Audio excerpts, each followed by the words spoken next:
रात में भूखे सो गया। हे भगवान, मैंने तेरे नाम से जो ये प्रसाद लाया, मंदिर के पुजारियों ने, पाखंडियों ने मुझे प्रसाद चढ़ाने नहीं दिया। रोता रहा।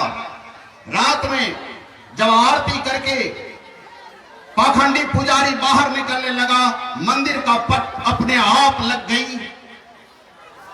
पुजारी चिल्लाने लगा, हे भगवान, हे कृष्ण भगवान, दिन रात तुमको आरती दिखाता हूं, भोग लगाता हूं, तुम्हारा पूजा पाठ करता हूं, दीप जलाता हूं, आज अचानक किवाड़ी क्यों लग गई? आकाशवाणी हुआ, हे पाखंडी, तुमने मेरी आत्मा जिन भक्तों के हृदय में निवास करती है, तुमने उसको प्रसाद नहीं चढ़ाने दिया। रे नीच, जा, मेरा भक्त चोखामल रो रहा है, उसे उठाओ अपने कंधे पर। तीनों पुजारियां गए और पंढरपुर के उस महान भक्त को कंधे पर कहा, उठा कर लाओ और उनका जय घोष करते आओ। चोखे लिया चोखामल को कंधे पर और नारा लगाया, संत चोखामल जी महाराज की जय, संत चोखामल जी महाराज की जय। इस तरह से जय ध्वनि करते हुए भगवान कृष्ण की मंदिर में लाया। और जैसे ही चोखामल कंधे पर से चोखामल को उतारा गया, मंदिर का पट अपने आप खुल गया और ले जाकर के भगवान को भोग लगाते हैं। वह पत्थर की मूर्ति, भगवान की मूर्ति, प्रेम के बस वह जड़ मूर्ति चेतन हो गई, सजीव हो गया और मूर्ति में जो मोह था वो खुल गया। चोखामल, आकाशवाणी हुई, बेटा चोखामल, भोग लगा, तेरे प्रसाद को मैं ग्रहण करता हूं। तो हम लोग पूज्य स्वामी योगानंद जी महाराज, जिनके नाम पर जय जयकार, इतनी विशाल भीड़ और आप लोगों की श्रद्धा जिस महान आत्मा को सुनने के लिए आई है, ये महान आत्मा पूज्य स्वामी योगानंद जी महाराज, जिन्हें सदगुरु महाराज के तप स्थल कुप्पा घाट आश्रम, महर्षि में ही आश्रम कुप्पा घाट में रहने का सौभाग्य, गुरु महाराज का दर्शन करने का सौभाग्य, महर्षि संत सेवी जी महाराज का सेवक होने का गौरव प्राप्त, वर्षों तक कुप्पा घाट में रहकर तपस्या करने का सौभाग्य और महर्षि साहिब स्वामी जी महाराज का कृपा पात्र बने रहने वाले महान सन्यासी के पावन चरण कमलों में एक बार मुझ मंच संचालक का साष्टांग नमन करते हुए नम्र निवेदन है, हे परम तप, आप प्रतिपाद्य विषय भक्ति पर हम भक्तों को उपदेश करने की कृपा करें। आप हैं श्री संत सत्संग आश्रम के महात्मा पूज्य स्वामी योगानंद जी महाराज। बोलिए श्री सद्गुरु महाराज की। एक बार तमाम भीड़ के लोग दोनों हाथ उठा करके एक बार जय घोष करें, स्वामी योगानंद जी महाराज का सत्कार करें। बोलिए श्री सद्गुरु महाराज की जय।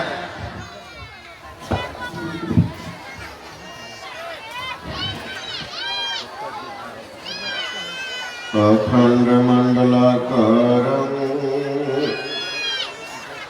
व्याप्तं येन चराचरं तत्पदं दर्शितं येन तस्मै श्री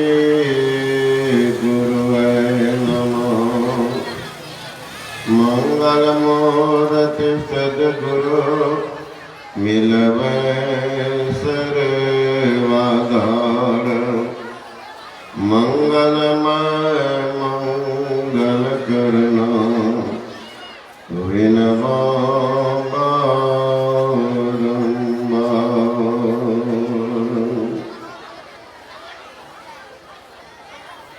सम्मानीय महात्मागण, संवे समादरणीय सत्संग प्रेमी महानुभाव, आदरणीय माताओं एवं भक्तिमती बहनों, साउंड की आवाज को थोड़ा ठीक कीजिए।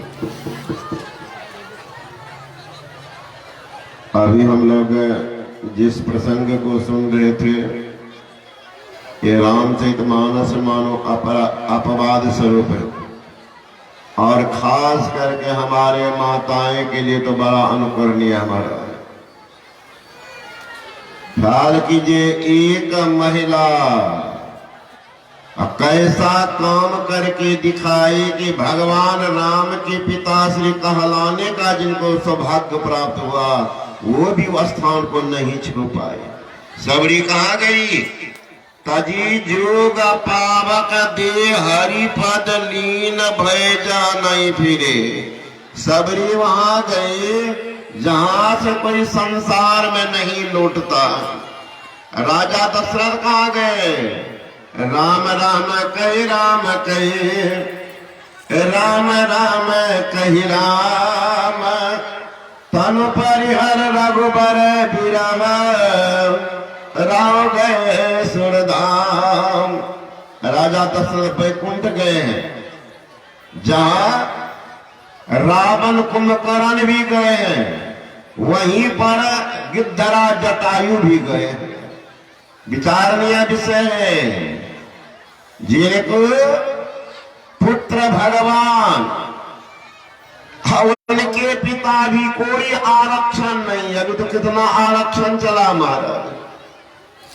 अनक्षर 1, अनक्षर 2, पिछड़ी अति पिछड़ी, कौन कौन चल रहा है पता नहीं। यहाँ भगवान के दरबार में कोई आरक्षण नहीं। कानून है कानून, उसी रास्ते से आओ। भगवान का कानून बड़ा मजबूत। चाहे पिता हो कि पत्नी हो, थोड़ी भी किए गलती क्षमा की बगैर। लेकिन एक साधारण महिला महाराज देख लिए क्या करिए। अब भगवान को आना पड़ा उनके दरबार में। सौभाग्यशाली वे महापुरुष हैं जिनके दरबार में संत का आगमन हो गया है। अभागा को नसीब नहीं होता महाराज, संत जाकर के भी भाग जाएगा। नसीबे नहीं है, सबरी है, कोई पर भी नहीं। शास्त्र में आया है, अकारण अगर महापुरुष आपके दरबार में आया है, निश्चित मानिए कि परमात्मा रूप धारण के आपके कल्याण के लिए पहुंच गए। सबरी के यहाँ भगवान आए हैं, कोई पर भी नहीं, कोई सूचना नहीं, कोई जान पहचान भी नहीं। पूछते हैं सबरी का घर किधर, कुटिया किधर, लगन का तो झोपड़ी है। ये भी कैसी बाबरी फूल बिछाती थी रोज। आ जाएंगे बाबा, आ जाएंगे भगवान राम। एक रोज राम लक्ष्मण पहुंच गए, चल रहे उसी फूल पर, दौड़ती है, अरे बाबू ऐसा मत करो, ये बिछाए तुम्हारे लिए, दिमाग में है। लक्ष्मण को क्रोध हो गया, ये बुढ़िया को बोलने का तमीज नहीं। क्या बोलती, कहा क्या बोलते हैं, दिमाग नहीं है कि तुम्हारे लिए बिछाए हैं, का तब किनके लिए बिछाई है? राम के लिए। ये है कौन? अब बुढ़िया जो बैठी तो टुकड़ टुकड़ ताक रही, राम है। अब सोचिए, वो सबरी कैसी बाबरी कहती है कि महाराज मैं नहीं जानती कि आपकी स्तुति किस तरह से करूं, हमको बता दी। कही विधि स्तुति करो तुम्हारी, अधम जात में जरमति भारी, अधम ते अधम अधम अति नारी, 3 माह में मति मंदघारी। ये पाप के शत्रु, मैं आपकी स्तुति किस तरह करूं? मैं नीच जात की भिलनी हूं और भारी जड़ बुद्धि वाली, आपकी स्तुति किस तरह से करूं, मुझे बता दो। अब बताइए, आपके घर में अतिथि पहुंच जाए और तब कहिए कि बाबा आपके बैठने की कुर्सी दे, और बाबा जी खड़ा, बाबा पैरों धो लेंगे, और बाबा जी पेटू होगा तो कोई बात नहीं, तो बाबा जी घसक जाएगा। अपने यहाँ की रीति रिवाज अलग, कई देश है। मैं विदेश भी गया, मॉरिशस, थाईलैंड सत्संग करने, वहां की रीति रिवाज अलग। वहां जब कुटुंब लोग बैठ जाते हैं भोजन करने के लिए, थाली दे दी जाती है, तो घर वाले आगे में खड़े होते हाथ जोड़ करके, हे भगवान, हे परमात्मा, हमारे मेहमान को सुबुद्धि दीजिएगा कि अधिक नहीं खाए। अपने अगर कहे तो वहां का रीति रिवाज। तो यहाँ सबरी भी वही बाबरी भगवान से कह रहे कि क्या ही विधि स्तुति करो तुम्हारी, आप क्या तो किस तरह से करो हमको बता दीजिए, क्योंकि हम बाल जब जड़ बुद्धि वाली नारी हो, 3 बार अधम के अधम अधम अति नारी, 3 शब्द, नीच जात में जन्म ली हो, अनपढ़ गंवार हो, काली कुरूपा हो। भगवान राम हंसते कह रहे पगली किनको तुम समझा रहे, जोगी के आगे दुर्खेल करती, कौन नारी अधम है मुझे पता नहीं है। एक संत ने कहा, अरे नारी निंदा मत करो, नारी नर की खान, और नारी से पैदा लिए तुलसी सुर महान, वो भी नारी निंदा के पात्र। अरे निंदा के पात्र वो नारी है, भोजन करती है, संतान पैदा करती है, घर में कलह फैलाती है, आपस में एक दूसरे से द्वेष करवाती है, किसी से किसी को मेल नहीं, और 9 बजे दिन तक घुलट घुलट करके सोती है, वो नारी निंदा के पात्र है। जो नारी घर को सजाती है महाराज, वो निंदा के पात्र, वो तो स्तुत्य है, सम्मानीय है, आदरणीय, वो नारी निंदा के पात्र नहीं। कहो कौन नारी निंदा के पात्र हैं, मुझे पता है सबरी, इसलिए मुझे जाति पाति से क्या लेना देना। जाति पाति कुल धर्म बड़ाई, धन बल परिजन गुण चतुराई, अब भगति हीन नर सो है कैसा, बिनु जल बारिधि देखिए जैसा। ये सबरी मुझे जाति पाति से क्या लेना देना, धन से जन से क्या लेना देना, हमें एक संबंध है भक्ति का। मुझे भावेला भक्ति भिलनिया के, राजा जी एला, जोगी जी एला, घंटी बजेलन चमनिया के, मुझे भावेला भक्ति भिलनिया के। भक्ति है जिनके पास, वो मुझे प्यारा है। और जो चमक दमक में लगे हुए हैं, तो मुझे प्यारा भगवान राम का है। तो दिखावटी भक्ति की प्रचलन है महाराज। दिखाव, किसी को देख लिया तो सुनी रहे थे हमारे आदरणीय महात्मा बिंदु, तो बता रहे थे, वो एक आदमी कह दिया, अरे भाई गुरु की जरूरत नहीं है, तब मांस मछली अंडा शराब तारी दारू खूब चलने को धुक कर एक के बार नाम ले लो, जागा महादेव, बेड़ा पार हो जाएगा। महाराज जगह रावण का बेड़ा पार नहीं हुआ तो आपका बेड़ा कैसे पार होगा? हाँ, 3.5 हाथ का बोरा जरूर पार होगा। बेड़ा पार क्या होगा? बेड़ा तो जल्दी लसक जाएगा।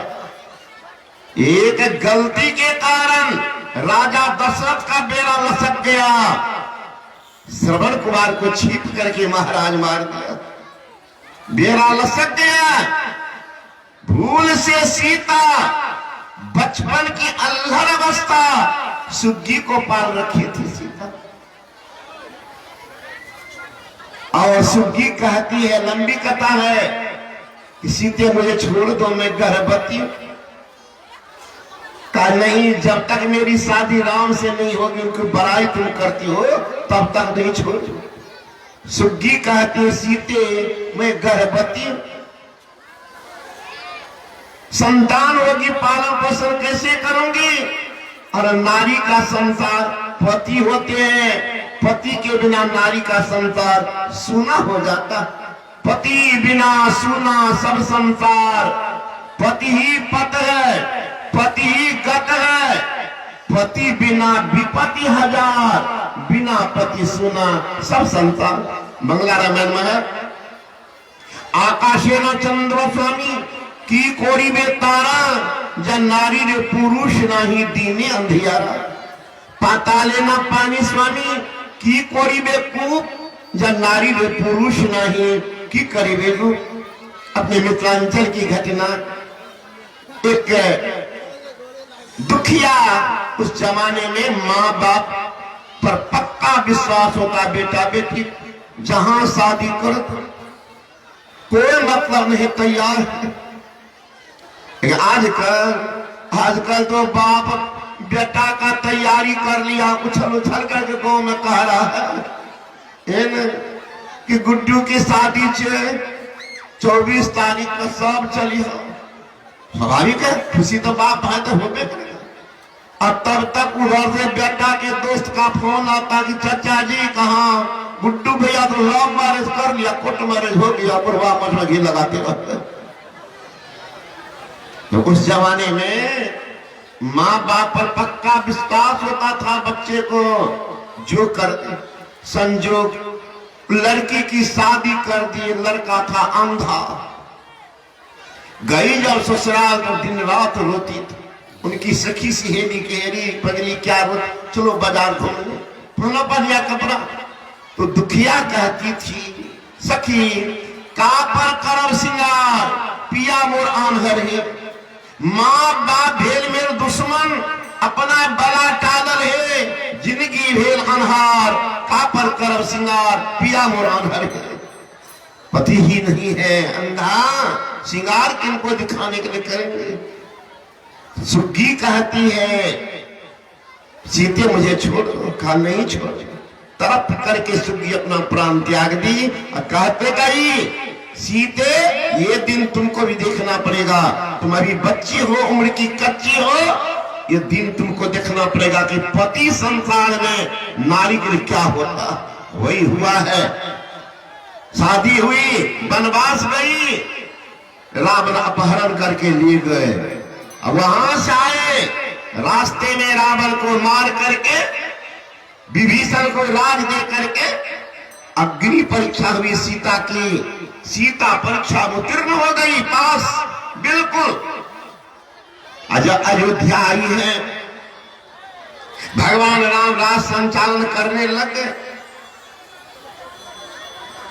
एक लक्ष्मण के घूमने देखते धोबी घर में झगड़ा हो रहा।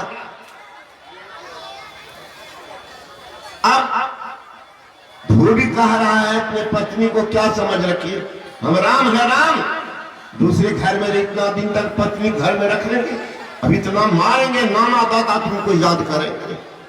अब निकाल दिए मारपीट करके। लक्ष्मण जी गए कि भैया एक इमरजेंसी बैठक बुलाइए, सभा कीजिए, धोबी को दंड दीजिए। ऐसे से एक सती नारी पर प्रश्न चिन्ह लगा रहे। भगवान राम कोई बैठक नहीं किए, सीधे सीता महल में गए और कहते तुमको जंगल पुनः जाना पड़ेगा। सुन करके मूर्छित हो गई, बड़ी कोमल था। किनके साथ? का इस बार कोई नहीं। कहा पति उस बार आप थे, देवर जी थे, उस दुख को मैं देख चुकी, मैं गर्भवती हूं, दूसरा देश चल रहा है, भेजना है तो मैं के भेज दीजिए। कहा नहीं, जंगल ही जाना पड़ेगा। कहा महाराज अग्नि परीक्षा लिए, उस पर आपको विश्वास नहीं, धोबी के बात पर विश्वास, आपके अवध का नियम अत्याचार है। एक बार सास भेज दी, एक बार आप भेज रहे, अत्याचार, हमारी विरह हमारी मां मर जाएगी, पाप कौन भोगेंगे? कानून तो सब पर। देखते हैं रथ नजदीक आ गया, सीता रोने लगे, प्रजा ये अवध का ये अत्याचार नियम, एक नारी के साथ इस तक अत्याचार, बेकसूर निरपराध, आप जिनको भगवान मान रहे हो राजा, ये डिसीजन राजा का अकेला है। प्रजा क्या करते? सारी प्रजा चुपचाप शांत होकर मौन, बेचारी विकल हो गई, कोई साथ देने वाला नहीं। आंख बंद करती है कि कोई पुरुष स्पर्श न करे, मेरी सतीत्व लुटी चली जाएगी। आंख रोती बिलकती रथ की तरफ चल देती और सुनाती है, हे बनमा के मारल पिया बन ही में भेजल हो रखला ना तानी को स्नेहा हे बनमा के मारल पिया बन ही में भेजल हो रखला ना तानी को स्नेहा हो एक तो बारी हम अबला अकेली हो दूसरो न बारन दूसरे देह हो एक तो बारी हम अबला अकेली हो दूसरो न बारन दूसरे देह हो हे बनमा के बात सोची मनमा डेराई गेल करैया कलेजा धक धक हो हे बनमा के बात सोची मनमा डेराई गेल करैया कलेजा धक धक हो हे धोबिया के बात पर घर से निकाल हो रखला ना तानी कुछ नेह हो हे धोबिया के बात पर घर से निकाल हो रखला ना तानी कुछ नेह हो हे बनमा के मारल पिया बन ही में भेजल हो रखला ना तानी कुछ नेह हो एक बेरी सासू भेजली दूसरो बाला माजी हो कैसा न होता अत्याचार हो एक बेरी सासू भेजली दूसरो बाला माजी हो कैसा न होता अत्याचार हो हे सुनला पर होई जई है मुड़छी माई मोरी मिथिला में बाबूजी भी देह हो हे सुनला पर होई जई है मुड़छी माई मोरी मिथिला में बाबूजी भी देह हो हे जब तहु लाई लिहला अग्नि परीक्षा हो तब काहे करो तरस कहो हे जब तहु लाई लिहला अग्नि परीक्षा हो तब काहे करो तरस कहो हे सत पर रहनिया सत ही पर रहबै हो भनता हो भेज कोनो देश हो हे सत पर रहनिया सत ही पर रहबै हो भनता हो भेज कोनो देश हो हे फूलत फूलायत रहो राजा राजा धनिया हो बन रहो आबधन ऋष हो इतना बचन कही रथवा पर चढ़ गेली धके जोगिनिया के बेस हो इतना बचन कही रथवा पर चढ़ गेली धके मन में कलेश हो हे बनमा के मारल पिया बन ही में भेजल हो रखला ना तानी को स्नेह हो भगवान की पत्नी महाराज माफ नहीं हुआ हम जो कहते हैं मांस पति अंडा चलने दो एकदम झुककर भगवान का भजन करो प्यारा पार होगा कि सारे 3 हाथ का बारा पार होगा। जिंदगी बर्बाद हो जाएगा महाराज अगर सही गुरु नहीं मिला जिंदगी चला जाएगा कहीं का नहीं रहेंगे। इसलिए मैं बार बार कहता हूँ सत्संग युग को पढ़िए। गुरु महाराज का अंतिम आत्म विचार आत्मा की पुकार चौथा भाग है, उसमें दिया है 82 और 83 को बस पढ़िएगा।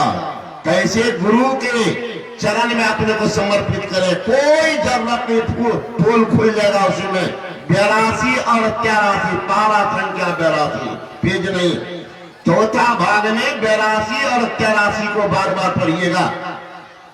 कैसे तो गुरु के चरण में समर्पित करें जिंदगी। महाराज आप जानते होंगे, बंगाल के राजा थे तिलक चंद, एक ही पुत्र था महाराज, एक ही पुत्र था गोपी चंद। 5 वर्ष के अवस्था में उनके पिता संसार से विदा हो गए। मां बड़ी साध्वी थी मैनावती, पुत्र को पोष पाल करके जवान कर ली। एक रोज वह लड़का स्नान करके आ रहा था, मां छत पर बैठकर रो रही थी, नजर गई, दौड़ता गया, मां मां, बड़ा प्यारा बुलारा, क्या हुआ मां तुम्हें? पिताजी की याद आई। कहा बेटा, नश्वर संसार में आने वाला जाने वाला, उनकी क्या याद है? और मां रोती हो क्यों? और फपक फपक करके रोने लग गए। कहते हैं गोपी चंद, मां इतना रोती, बोलती तो नहीं हो। कहा बेटा, तुम्हारे पिताजी तुमसे भी बहुत अधिक सुंदर थे, आज संसार में नहीं।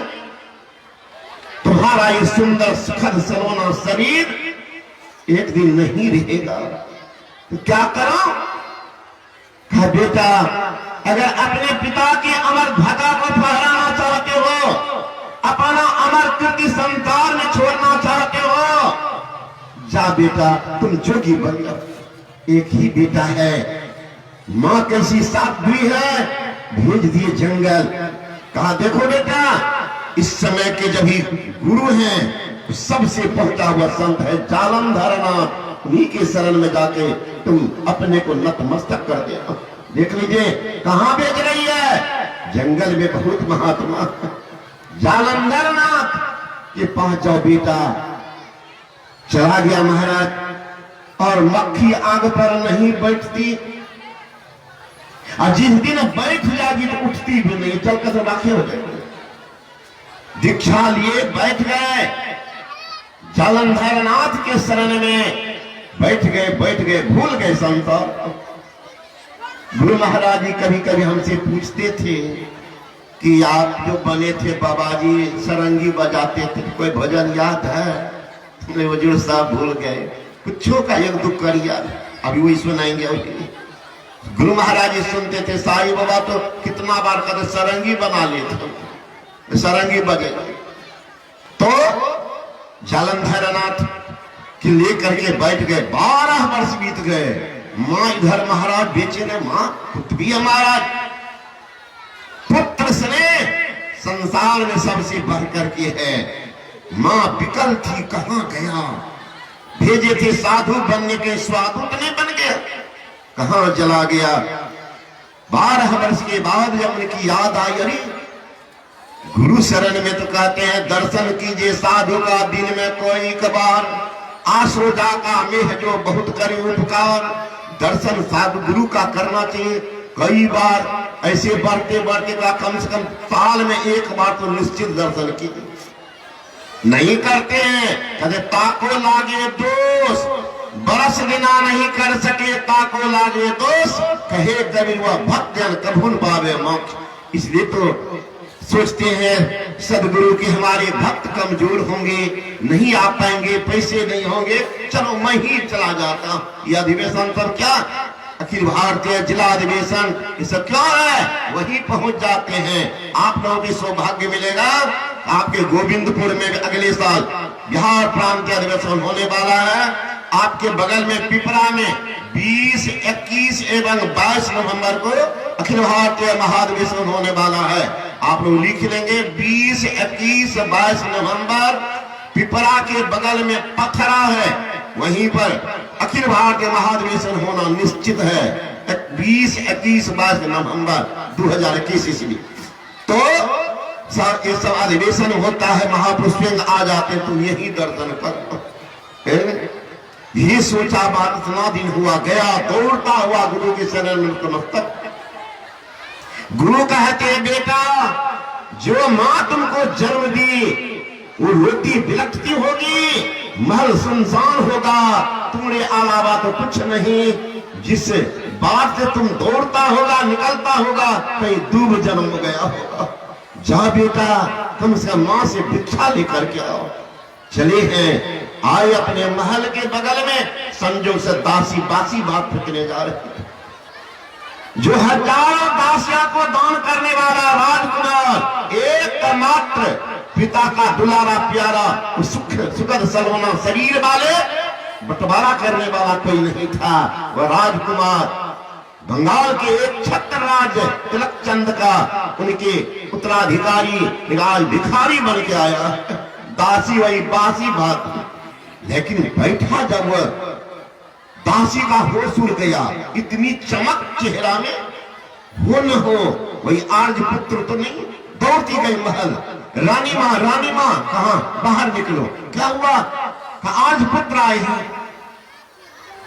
रानी तो रो पड़ी, अरे पगली, घाव पर नमक देने आई हो?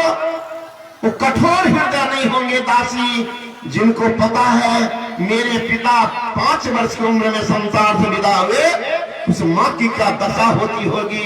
एकमात्र मैं ही सहारा, उसको ये भी ख्याल नहीं रहा।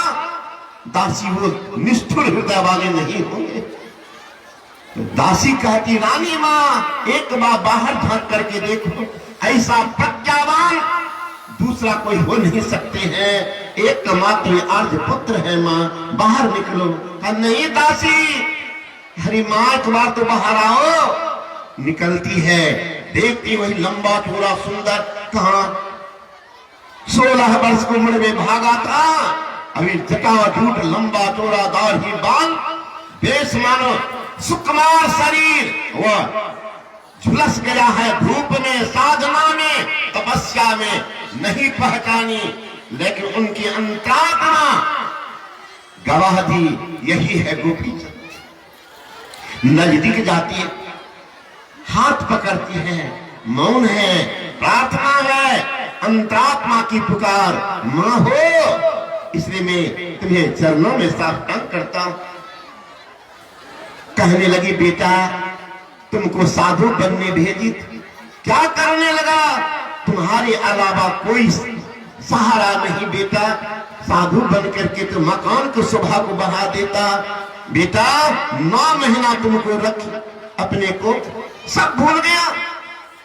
रे निर्दय, अरे निष्ठुर, तुम्हारे अलावा सहारा कौन है? तुमको कोई बाद के दूध तो नहीं पिलाई, अपनी दूध पिलाई। गोपी चंद मरमाहत है, लेकिन साधना में परिपक्व है, हिलने वाला नहीं। तब गोपी चंद की मां मैनावती रोती है, सुनाती, हे नवेता महीना रे गोपी चंद, अरे कोकिया में रख ले यार बबुआ, 10 मेरे महीना तुरे अवतारियों के, अरे नवेता महीना रे गोपी चंद, अरे पोखिया में रख यार बबुआ, 10 मेरे महीना तुरे अवतारियों के, अरे गया का महिषिया के दूधबा, हाटवा बाजार रे बीके, अरे तोहरा अपना दूधबा पिला लियो रे के, अरे पति के रे सायर होटल रहल सहारा रे गोपी चंद, अरे पति के ये सायर होटल रहल सहारा रे गोपी चंद, अरे गोपी चंद तोहरा रे बिना हम नहीं जीव रे के, अरे सावन ये भाद के महीना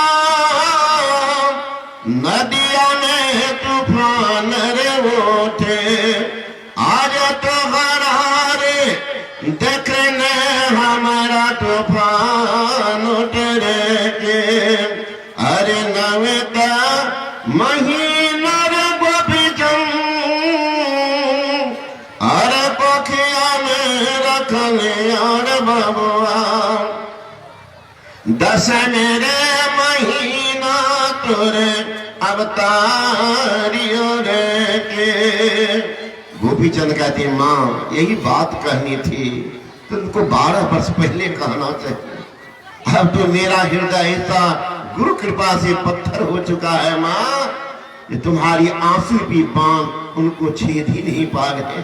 इसलिए 2 माह भिक्षा गुरु महा इंतजार करते होंगे।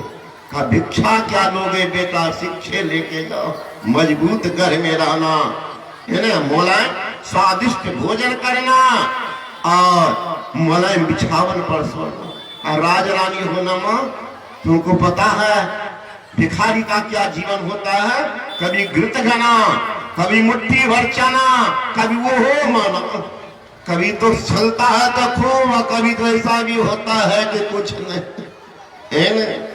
और तुम कह रहे मोलायम बिछावन पर सोना। कहा बेटा जब खूब नींद लगे तब सोने के लिए जाना, तो वही मोलायम बिछावन होगा। नींद नहीं है करवट लेते रात गुजार दोगे, क्या फायदा, ना साधन हुआ ना भजन हुआ। खूब भूख लगे, जो भी भोजन करोगे वो स्वादिष्ट भोजन बन जाएगा बेटा। भूख नहीं है, रसगुल्ला टिकरी गुलजामुन रस कदम रस मलाई भी बेकार है। इसलिए भूख लगे तब भोजन करना। और सत्संग सबसे बड़ा पद है, सत्संग के बीच में रहना। सत्संग में बास हो पास क्या करे, अगर बार बार सत्संग के बीच में अपने रखोगे तो संसार का पास फांस कुछ नहीं, सब कट जाएगा। सत्संग में बास हो पास क्या करे। गुरु महाराज के वचन में है, गुरु हरि चरण में प्रीत हो युग काल क्या करे, कछवी की दृष्टि दृष्टि जंजाल क्या करे, है न। पूरे गुरु का संग हो, अनंग क्या करे, में ही जो अनुभव ज्ञान हो अनुमान क्या करे। अनंग कहते कामदेव को।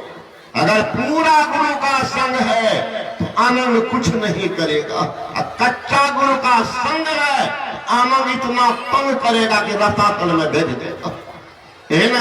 इसलिए पूरे गुरु का संग हो तो अनंग क्या करे। वही कहते हैं सत्संग गढ़ से बढ़कर कोई गढ़ ही नहीं। इसलिए संत महात्मा कर कहते हैं वही जिंदगी है। महापुरुषों का संग सबरी प्रथम भगति संतन कर संगा, संतों का संग करो दूसर रति मंत्र का प्रसंगा। गुरु पर पंग सेवा तीसरी भगत मान, चौथी भगति मन गुनगना करे कपट तजिगान। मंत्र जाप मम दृढ़ विश्वासा, पंचम भजन सो वेद प्रश्वासा। छठ दम शील विरति बहु करना, संत मत की असली साधना। छठी भक्ति दम शील मतलब इंद्रियों का निग्रह, बाहर जाता हुआ जो इंद्रियां है उनको रोक कर अंतर्मुखी बना, है ना। अंतर्मुखी ऊर्ध्वगति होगी, ऊर्ध्वगति होगी, आवरण का भेदन होगा, अंधकार का प्रकाश में जाएंगे। आप प्रकाश में जो शब्द की धार है वो पकड़ेंगे। क्या भटकता फिर रहा है कला से यार में, रास्ता सहरग में है दिल भर पे जाने के लिए। गोसवाकिन हो कुसादा, जो करे कोई दिन अमल ला इल्ला अल्लाह पर जाने के लिए। जिगर व हुस्न मंजर यादव तक निगाहों का स्मरण में नूर हो जाना। जीव चले आते हैं पीर से मिल जाते हैं। सरिता जल जल निधि महजाई, होई अचल जिमे जीव हरि पाई। जिनको वह शब्द का पकड़ हो गया वही 7वीं भक्ति। सातम सम मोहि माय जग देखा, मोतिर संत अधिक कर लिखा। छठ दमशील हुआ तो दमशील जिनको होगा वही समशील बनेगा। समशील शब्द साधना जो करेंगे तो उनकी वृत्ति सिमट जाएगी, अंधकार से प्रकाश में जाएंगे, प्रकाश से शब्द में, शब्द से निःशब्दम पदम पदम में जीव वहां चले जाते हैं। फिर संसार मांगे सरिता जल जल निधि मह जाई, होई अचल जिमी जीव हरि पाई। वहां जब तक अपना पहचान नहीं, परमात्मा पहचान नहीं होगा।